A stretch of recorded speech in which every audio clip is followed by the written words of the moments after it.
अल्लाह ही है जो सुनता है। उस दिन बाजार में एक यहूदी आलिम भी आया हुआ था।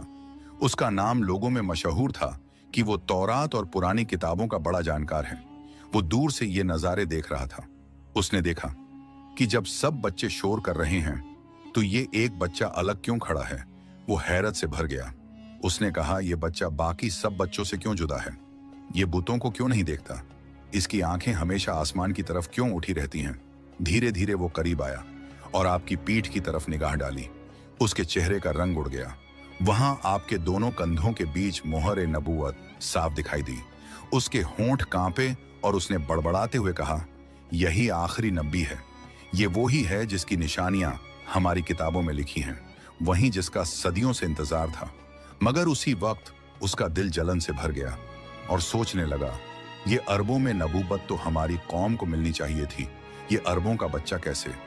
उस शाम वो आलिम अपने साथियों के पास गया। सब यहूदी आलम इकट्ठा हुए और उसने कहा, आज मैंने उसे देख लिया।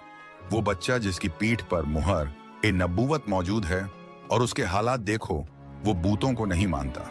उसकी निगाहें सिर्फ आसमान की तरफ उठती हैं। वही है आखिरी नबी। बाकी आलिमों के चेहरे पीले पड़ गए।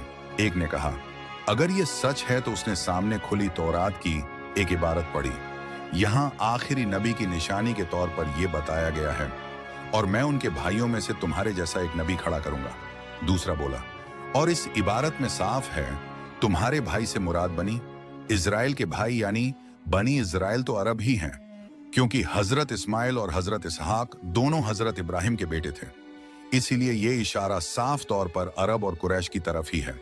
यानी तुमने जिस बच्चे को देखा वो वाकई आखिरी नबी है। अगर वो आखिरी नबी है तो हमारी कौम का इम्तियाज खत्म हो जाएगा, लोग उसकी तरफ दौड़ेंगे और हमें भूल जाएंगे। तीसरा गुस्से में चिल्लाया, नहीं, हम इसे मानेंगे ही नहीं। ये अरबों में है, हम में नहीं।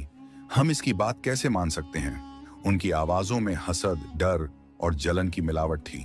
मक्का की वादी में उस रोज एक अजीब सा सन्नाटा था। काबा की वादियों में सूरज की रोशनी तो थी, लेकिन दिलों पर गम का अंधेरा उतर आया था। कुरैश के सरदार, काबा की चाबी के जिम्मेदार, सब कबीलों में इज्जत रखने वाले बूढ़े शख्स हजरत अब्दुल मुत्तलिब बिस्तर ए मर्ज पर थे। बड़े बड़े कबीलों के सरदार उनकी चारपाई के इर्द गिर्द जमा थे। उनकी सफेद दाढ़ी छाती पर बिखरी थी और आंखों में अब भी एक अजीब नूर झलकता था।